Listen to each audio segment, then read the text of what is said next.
Bonjour et bienvenue à l'émission Vie de foi.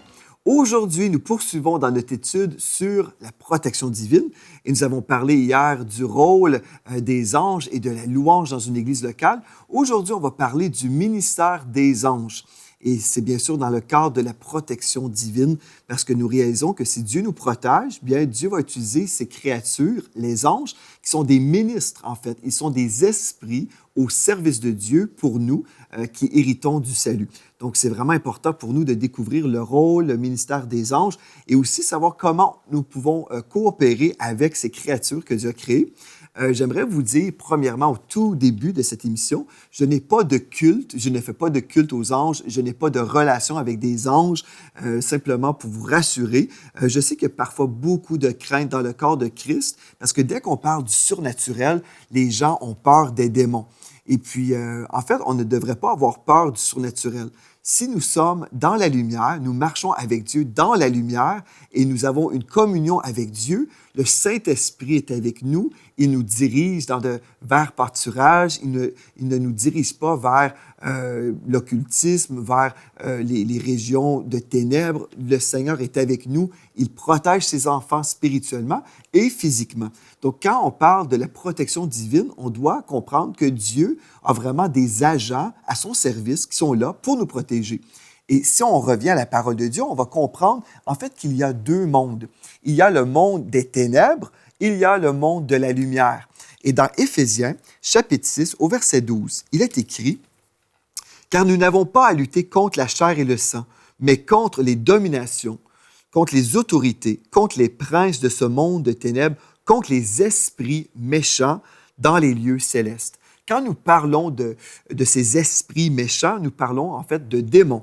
Donc, des esprits méchants, des démons qui sont là, qui viennent contre les enfants de Dieu. Et au verset 11, dans le même chapitre, dans Éphésiens 6, 11, il est écrit « Revêtez-vous de toutes les armes de Dieu afin de pouvoir tenir ferme contre les ruses du diable. » Donc, Dieu veut qu'on soit fort en lui, qu'on puisse tenir ferme dans la foi et qu'on puisse avancer, progresser dans les voies de Dieu. Une façon qu'on peut progresser, en fait, c'est en découvrant notre héritage et en étant conscient qu'il y a une réalité spirituelle qui existe. Si je perçois la vie chrétienne comme étant le chrétien qui va à l'église le dimanche matin, je vais peut-être prier avant les repas, peut-être je vais avoir un temps personnel avec Dieu où je vais lire la Bible avant d'aller travailler, je vais peut-être prendre mon petit café, je vais prier, lire ma Bible. C'est très, très bien d'avoir ce temps dévotionnel, si on veut. C'est bon. Mais la vie chrétienne, ce n'est pas simplement un petit culte qu'on a à la maison avant d'aller travailler et ce n'est pas non plus une réunion du dimanche matin. Ces choses-là font partie de la vie chrétienne, mais en fait, la vraie vie chrétienne, c'est d'avoir cette connaissance que Dieu est là. Je peux être intime de Dieu, je peux avoir une relation vivante avec mon Dieu. Si j'ai cette relation vivante avec le Seigneur, je vais ressentir sa présence. Quand je vais prier, je vais savoir que le Seigneur m'entend parce que la parole de Dieu me le dit premièrement, mais aussi je vais ressentir sa présence sur moi. Peut-être je vais me mettre à pleurer à certains moments, peut-être je vais me mettre à rire. Bref, quand on a une relation avec Dieu, nous allons ressentir la présence de Dieu. Mais aussi, si nous sommes conscients que nous vivons dans un monde spirituel, nous pouvons également discerner lorsqu'il y a des mauvais esprits en opération. Je me souviens, il y a plusieurs années, j'étais avec mon beau-père dans une voiture et puis on circulait ensemble, on était dans un petit voyage dans la famille, avec la famille, et puis on arrivait dans une région et j'ai ressenti dans le monde spirituel vraiment qu'il y avait une lourdeur qui était là. Et puis, en fait, la ville s'appelle Fitch Bay, mais quelqu'un avait remplacé le mot Fitch Bay pour Witch Bay en anglais, donc baie de la sorcière, si on veut. Et puis, tout de suite, je venais de dire à mon beau-père, j'ai dit « Ah, je ressens une lourdeur ici. » On était en voiture, mais on arrivait dans un coin où c'était lourd, spirituellement lourd. Et puis, là, mon beau-père me dit « Mais regarde à ta gauche. » Et puis là, j'ai vu cette pancarte qui disait « Witch Bay, baie de la sorcière. » Donc, il y avait probablement, il y avait sûrement des personnes du royaume des ténèbres qui faisaient peut-être des incantations ou je ne sais pas trop, mais il y avait des présences spirituelles et on ne ressentait pas la paix de Dieu. Quand les démons sont là, on ressent quelque chose de bizarre dans l'atmosphère, c'est lourd, ce n'est pas agréable pour un enfant de Dieu. Donc, on doit comprendre qu'il y a vraiment deux dimensions, les ténèbres et la lumière. si nous sommes dans la lumière, on ne devrait pas avoir peur du surnaturel dans la lumière. Et comment savoir si les choses sont de Dieu? Bien, nous allons ressentir la paix de Dieu et les expériences qu'on va vivre seront toujours bibliques. Ils vont toujours être en accord avec la révélation que nous avons déjà. Parce que c'est le Saint-Esprit qui a inspiré cette parole et le Saint-Esprit va toujours être en accord avec sa propre parole. Amen. Donc, je peux vous expliquer quelques expériences que j'ai vécues concernant le monde angélique, parce que nous parlons cette semaine de la protection divine. Et je crois vraiment que Dieu a créé ces anges-là pour nous, en fait. Ils sont là au service de Dieu, mais entre autres pour nous protéger et puis pour des fois changer des situations pour nous empêcher de vivre des événements qui sont terribles, des accidents d'auto, par exemple, beaucoup de choses semblables. Mais je sais que depuis ma tendre enfance, j'ai été conscient que des anges, ou en tout cas, au moins un ange était avec moi. Je me souviens, j'étais dans la demeure chez mes parents et j'ai vu passer à côté de moi une lumière. Et puis, j'étais très jeune, je ne pourrais pas vous dire l'âge que j'avais à l'époque, mais je savais dans mon esprit, moi j'ai été sauvé vers l'âge de 4 ans, donc je savais dans mon esprit que c'était un ange qui était là, qui venait de passer à côté de moi. C'est spécial quand même. Je pourrais vous dire, je n'ai pas des expériences angéliques tous les jours, mais peut-être que oui, et je ne sais pas, tout simplement. Mais ce que je veux dire, c'est que je ne suis pas conscient qu'il y a des anges autour de moi tous les jours, dans le sens que je ne vois rien, je ne ressens pas forcément des anges qui sont autour de moi, mais je crois à la parole de Dieu qui dit que les anges sont là pour me protéger, tout simplement. Donc, je crois que oui, les anges sont là. Mais je pourrais vous dire aussi que comme j'ai mentionné hier, à la toute fin, j'ai mentionné des choses concernant la présence des anges, même dans des réunions d'église. Et j'ai vécu quelque chose en 2004 où, en fait, il y a un ange qui s'est présenté à moi lorsque j'ai eu une visitation qui a marqué ma vie. Cet ange-là s'est présenté à moi. J'étais couché par terre. J'étais en train de vivre une expérience vraiment révolutionnaire dans ma vie. Je n'avais pas l'habitude de vivre des choses semblables. J'étais déjà un type très conservateur. Bref, Dieu m'a visité cette journée-là, a ouvert mes yeux sur l'état du peuple francophone. Et là, il y a un ange qui s'est présenté devant moi. Et puis là, il a dit, « Mon nom est boldness. » En anglais, mon nom, c'est audace. Et puis, j'ai compris par la suite que cet ange-là m'avait été assigné. Il m'avait été assigné pour permettre à mon ministère d'être un ministère audacieux. Ceci veut dire que parfois, je vais prêcher des choses qui sont plutôt difficile à livrer. Des fois, c'est un message qui est vraiment difficile parce que le royaume des ténèbres est déjà établi dans un certain milieu. Dieu m'appelle parfois à prêcher un message qui va déranger les gens. Et pour y arriver, je dois être vraiment audacieux, courageux. Et Dieu ne nous a pas donné un esprit de timidité, mais de force, d'amour et de sagesse. Donc, nous avons le Saint-Esprit, mais Dieu peut aussi équiper un ministère avec un ange ou des anges. Et cet ange-là, une des choses qu'il peut faire, c'est vraiment chasser les mauvais esprits qui voudraient venir m'attaquer. Admettons, je suis en train de prêcher, et puis là, Dieu me dit que je dois prononcer telle parole, je dois déclarer telle chose. Mais si je suis influencé, par exemple, par des attaques, l'ennemi vient m'attaquer, il dit « ne dis pas ça, ne dis pas ça ». Admettons, je sens des angoisses, « oh non, je ne devrais pas dire telle chose », mais je crois dans le monde invisible, des choses que moi, je ne suis pas conscient de vivre, là, mais je sais que Dieu envoie boldness, mon ange, pour faire du ménage. Comme ça, je peux prêcher avec une pleine liberté. Et je sais aussi que cet ange-là est dans mon ministère et m'a été assigné. Parce que si je voyage dans un pays où c'est dangereux, et par la grâce de Dieu, je n'ai pas été encore dans un pays où c'est très dangereux. J'ai été dans un endroit où il y avait eu du terrorisme, mais en y allant, je sais que c'était pas comme un des pires pays au monde. Bref, mais je crois dans mon avenir, dans mon futur, boldness a été vraiment assigné à mon ministère pour me protéger. Et je crois je vais devoir être audacieux et peut-être aller aussi dans des pays qui vont exiger beaucoup de courage. Donc, Dieu nous appelle, mais parfois, il nous appelle et il nous dit de faire des choses qui sont difficiles. Mais comment y arriver? Bien, par la foi. Certainement, on veut marcher dans l'obéissance, mais aussi, si nous savons que Dieu a vraiment comme assigné un ministère à notre ministère, a assigné un ange à notre ministère, c'est là où on peut dire, « OK, Seigneur, je sais que tu prends soin de moi. » Et comment Dieu va prendre soin de nous? Bien, c'est avec sa compagnie, son armée angélique. Amen. Donc ça, c'est une chose très importante. On veut comprendre que Dieu a créé des anges et puis des anges peuvent être là. Donc, mon ange boldness. Et puis, juste pour être certain que je ne doutais pas de mon expérience. Moi, ce que je trouve merveilleux, c'est que Dieu est tellement bon, tellement gracieux.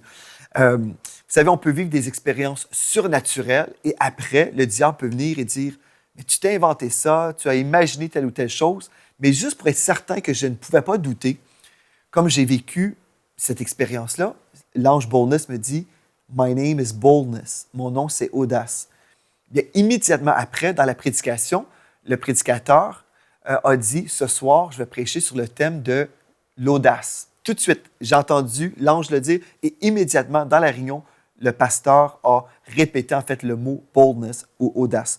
Donc, Dieu voulait me confirmer dans le naturel une chose que je venais de vivre dans le surnaturel, simplement pour me rassurer, pour m'aider. Dieu est bon comme ça. Dieu est tellement bon. Donc, je crois que l'armée angélique existe. Je crois que ces anges sont là pour notre protection divine. Et on retrouve dans la parole de Dieu plusieurs textes qui nous parlent des anges. Donc, si nous croyons dans la parole de Dieu et nous ne croyons pas aujourd'hui dans l'existence des anges, il y a un sérieux problème là. Nous ne sommes pas cohérents. Moi, je trouve que si nous croyons la Bible, nous devons accepter aussi les rapports et les textes surnaturels qui sont là. Donc, je veux revenir à l'explication qu'on a vue hier dans notre émission sur le rôle des anges. Aujourd'hui, comme on va parler vraiment du ministère des anges, j'aimerais lire encore une fois le texte qui nous définit en fait ce qu'est un ange.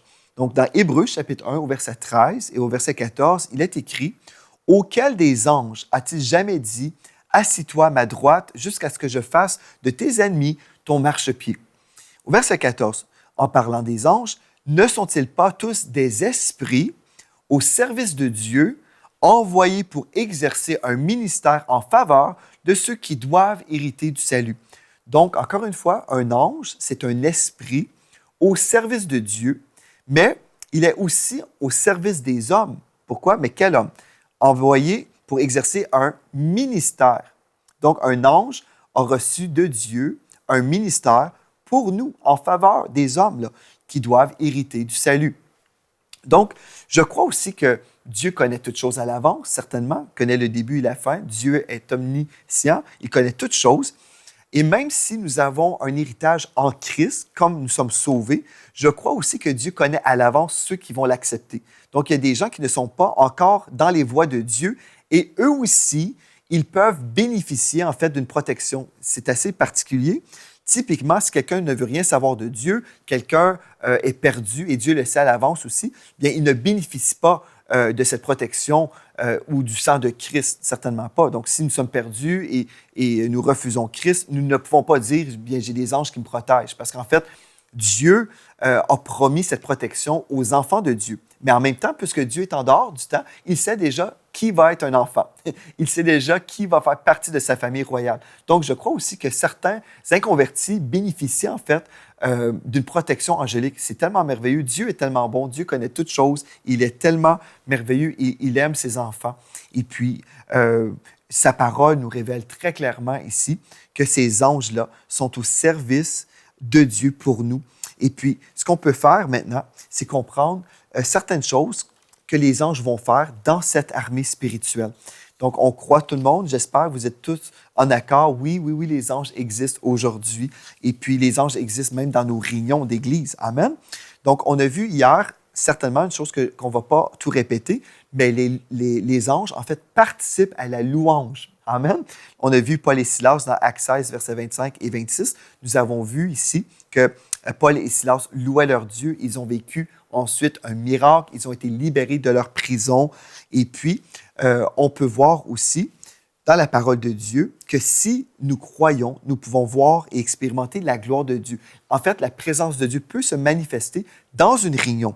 Et dans Hébreux 2.4 aujourd'hui, toujours en parlant de la gloire de Dieu, Hébreux 2.4 nous dit « Dieu a authentifié leur témoignage en y ajoutant le sien, c'est-à-dire en accomplissant toutes sortes de signes miraculeux, d'actes extraordinaires, de manifestations diverses de sa puissance et en accordant à ses témoins, selon sa propre volonté, de recevoir chacun sa juste part de l'Esprit Saint. » Donc, une des choses que je pourrais vous mentionner, et j'ai terminé rapidement hier en vous partageant un peu des expériences angéliques qu'on vient de vivre récemment. Il y a 2 semaines, on avait l'apôtre Pierre Beumier qui était avec nous.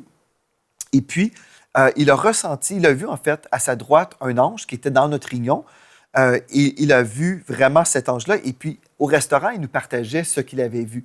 Et ma femme a confirmé, elle a dit, en fait, moi aussi, j'ai vu en fait une lumière passer rapidement. Dans cette réunion, on a vu une femme qui était en fauteuil roulant. Elle ne pouvait pas se tenir debout plus longtemps que 8 secondes seulement. Et puis, lorsque la présence de Dieu est venue sur elle, lorsque le frère Bemi a prié pour elle, elle a été guérie, elle s'est relevée, elle est sortie de sa chaise, de son fauteuil roulant. Elle a commencé à marcher, faire le tour de l'église. Elle est montée sur l'estrade, elle est descendue. Et puis, elle a témoigné, elle est venue me voir en pleurant, tellement bénie d'avoir reçu une touche de Dieu dans son corps. On a vu plusieurs guérisons dans cette réunion. Et juste cette semaine, mercredi soir, en fait, l'évangéliste Michael Lebeau a prêché avec son épouse Yveline à l'église. Et puis, c'est encore une réunion de guérison. Il y a eu plusieurs guérisons. Entre autres, une jeune femme était là. Et puis, comme le pasteur Michael prêchait, elle a commencé à voir sans ses lunettes. Elle a réalisé que sa vue était restaurée. Bref, il y avait plusieurs guérisons et on a reçu plusieurs témoignages après ça. Tout ça pour dire que dans la gloire de Dieu, dans la louange, dans la présence de Dieu, les anges sont relâchés de la part de Dieu et ils font un travail. Ils font un travail et puis on voit aussi des manifestations de guérison, comme le texte nous dit ici, des actes extraordinaires, des manifestations diverses de sa puissance. Donc, ça, c'est merveilleux de le savoir. Maintenant, le ministère des anges. Mais qu'est-ce qu'ils font exactement? Les anges louent Dieu et je vais vous le montrer bibliquement. Le psaume 148, verset 2 nous dit « Louez-le, vous tous ces anges. » Amen. Donc, si le psalmiste ici a pu dire « Louez-le, vous tous ces anges », bien évidemment, les anges louent le Seigneur. Et si nous lisons l'Apocalypse, nous voyons que constamment, les anges sont devant le trône de Dieu. Ils disent « Saint, Saint, Saint est le Seigneur. » Ils louent constamment le Seigneur. Louez-le, vous, toutes ces armées. Donc, nous parlons ici, vous savez, d'une armée, une armée spirituelle. Parfois, on a cru que les anges étaient comme des petits bébés flottants avec des ailes qui se promenaient dans le ciel. Et même ici au Canada, on a eu des publicités à la télévision. On voit des petits anges qui mangent du fromage cottage. Et puis, on a des idées que les anges sont des petits cupides, des petits bébés qui flottent dans l'air et puis sont là avec leurs ailes. Et il y a toutes sortes d'idées qu'on a. Mais en fait, quand on parle bibliquement, quand on pense bibliquement, nous comprenons en fait que les anges sont des esprits, mais comme des hommes, ils sont grands et puissants, très, très forts. Ils sont des soldats dans l'armée de Dieu. Donc, pas des petits poupons qui flottent, mais des soldats qui sont là, vraiment revêtus d'une puissance surnaturelle. Ils sont très, très forts. Ils sont capables de déplacer des voitures. Ils peuvent nous protéger des accidents. Ils ne sont pas limités non plus par notre vitesse. Ils voyagent très rapidement. Donc, les anges louent le Seigneur, ça c'est une des choses, et ils servent le Seigneur. Dans Matthieu 25, 31, il est écrit « Lorsque le Fils de l'homme viendra dans sa gloire, avec tous les anges, il s'assiera sur le trône de sa gloire. » Notre Dieu de gloire aussi est accompagné de ses anges. Donc, ils sont là pour servir les intérêts du royaume de Dieu. Matthieu 13, 49 nous dit « Il en sera de même à la fin du monde, les anges viendront séparer les méchants d'avec les justes. » Bien, comment savoir qui est méchant, qui est juste? Et c'est le Seigneur qui connaît toutes choses. Donc, le Seigneur parle et les anges vont séparer. Ils vont finalement faire le tri dans les temps de la fin. Ils vont trier des catégories d'hommes. Donc, ils sont encore une fois au service de Dieu. Dieu parle, les anges agissent. Amen. Mais aussi, une chose que j'ai mentionnée, qu'on a vue hier, le psaume 103, versets 20 et 21, nous dit en fait que les anges obéissent à la voix de l'Éternel. Et ce qu'on a déjà mentionné, vous pouvez déposer la parole de Dieu en vous et la bouche parle de l'abondance du cœur. Vous allez déclarer la parole de Dieu, les anges vont entendre, ils vont être relâchés pour faire la volonté de Dieu. Les anges ont la fonction d'anges gardiens aussi. Remarquez dans Matthieu 18, verset 10, « Gardez-vous de mépriser un seul de ces petits, car je vous dis que leurs anges, dans les cieux, voient continuellement la face de mon Père qui est dans les cieux. » Ou dans la Bible du Sommeur, les anges se tiennent constamment en présence de mon Père céleste. Pourquoi? Pourquoi les anges sont là au ciel? Parce qu'ils attendent d'être relâchés par Dieu pour agir. Mais ils se tiennent dans la présence de Dieu. Les anges, oui, ont ce grand privilège. Ils se tiennent dans la compagnie du Seigneur. Amen. Donc, les anges ont la fonction d'anges gardiens. Et puis, Dieu les envoie pour faire du ministère. Les anges protègent l'enfant de Dieu dans la foi. J'ai précisé ici dans la foi. Pourquoi? Parce qu'il y a des enfants de Dieu qui ne sont pas dans la foi. Il y a des enfants de Dieu qui sont dans l'incrédulité, qui sont rebelles aussi. Et puis Dieu, oui, Dieu est gracieux, mais Dieu s'attend aussi qu'on va être à l'écoute de son esprit.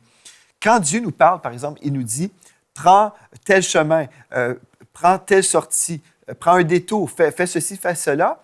Dieu veut nous protéger, mais il veut qu'on soit à l'écoute de son esprit aussi. On doit coopérer avec le Saint-Esprit et aussi avec ses anges. Mais Dieu est gracieux. Des fois, nous sommes désobéissants et Dieu envoie des anges et puis on a une protection surnaturelle quand même. Mais la façon qu'on devrait fonctionner, c'est être vraiment obéissant et écouter quand Dieu nous parle.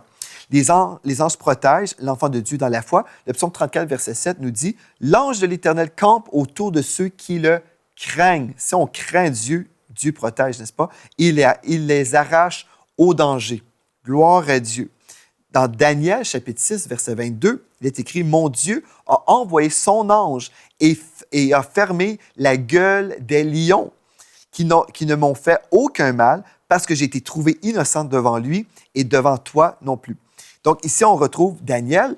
Vous connaissez l'histoire sûrement de Daniel dans la fosse aux lions, ce personnage que nous connaissons et qu'on a entendu souvent ces histoires-là à l'école du dimanche dans notre jeunesse. Si vous ignorez cette histoire, bien allez dans Daniel chapitre 6 et vous pourrez lire ce beau récit de la protection divine où Daniel, un homme juste, un homme intègre, a refusé de se soumettre au gouvernement humain et puis finalement, il a refusé d'arrêter de prier comme il devait prier. Il a été placé dans une fosse aux lions, et puis on s'imaginait qu'il était pour mourir, se faire dévorer par les lions.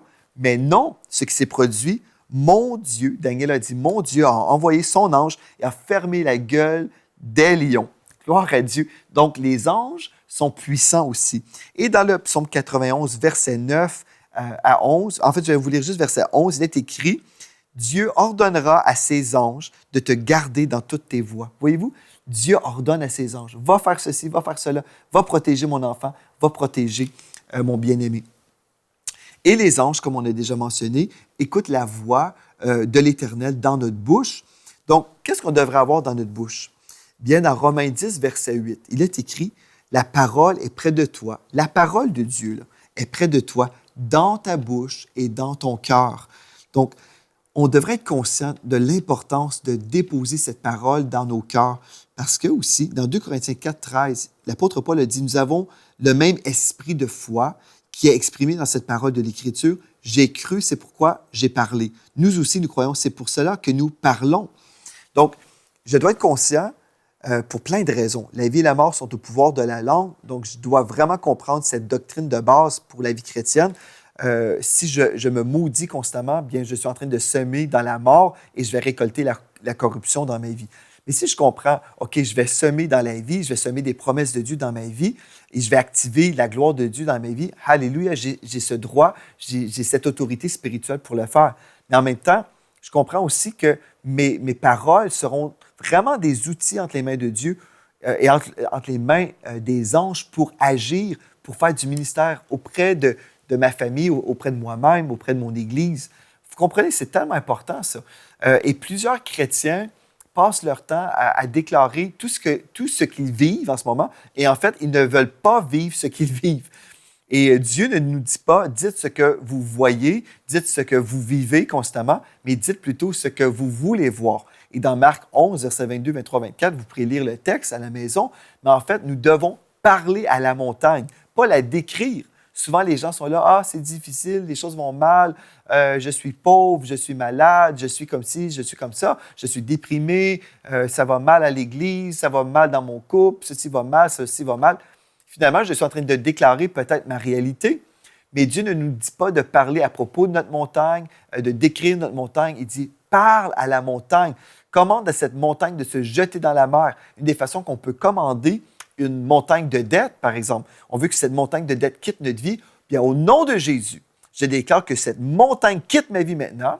Je déclare que Dieu pourvoit tous mes besoins selon sa richesse avec gloire en Jésus-Christ. Alléluia, c'est ma portion. C'est ça que je déclare dans ma vie. Alléluia, je déclare ça. Les anges sont relâchés à ce moment-là pour aller faire du ménage, pour me délivrer de mes dettes. Parce que quand on parle de notre Dieu qui est tout-puissant, oui, Dieu est tout-puissant, mais Dieu a des esprits à son service. Et c'est comme ça que ça fonctionne.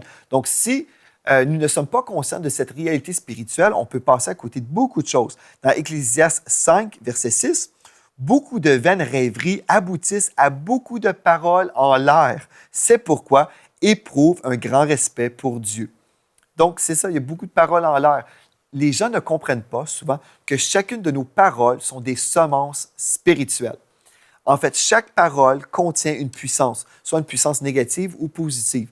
Je peux bénir ma famille comme je peux maudire ma famille. Je peux bénir mon Église, je peux maudire mon Église. Je peux bénir mon corps, je peux maudire mon corps. Bref, je peux faire beaucoup de choses par mes paroles. Je peux changer le climat spirituel de mon Église par mes paroles. Comment? En priant, en déclarant la gloire de Dieu.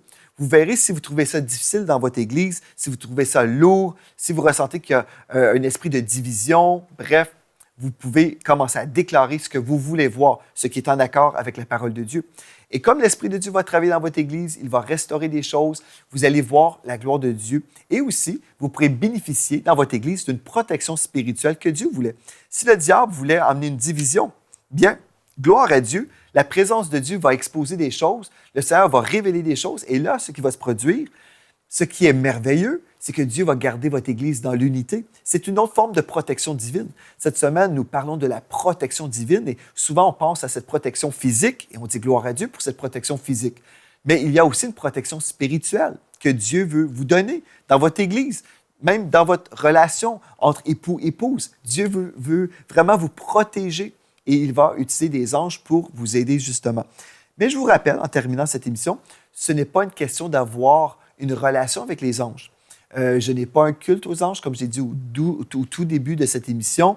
Il y a beaucoup d'imitations, si on veut. Il y a beaucoup d'imitations dans le monde. Le diable est un imitateur. Tout ce que Dieu a créé, tout ce que Dieu a dit, le diable veut toujours imiter. Parce que le diable n'est pas un créateur, il est un imitateur. Mais nous, aujourd'hui, on ne mettra pas de côté la vérité parce qu'il y a toujours des imitations. On va plutôt comprendre ce que Dieu dit, on va s'accorder avec ce que Dieu a dit, et là, on va voir la protection de Dieu dans nos vies. Et vraiment, dans nos églises, dans nos villes, on va voir une grande différence. Comme nous sommes en accord aujourd'hui avec ce que Dieu a dit et dans la foi, dans le nom de Jésus. Alléluia. Bon, bien, gloire à Dieu pour cette belle protection que Dieu nous donne. Aujourd'hui, je vous encourage, soyez dans la foi, continuez à méditer sur les promesses de Dieu et surtout sur le psaume 91 qu'on médite toute cette semaine ensemble. D'ici à la prochaine fois, merci d'avoir été là et soyez richement bénis.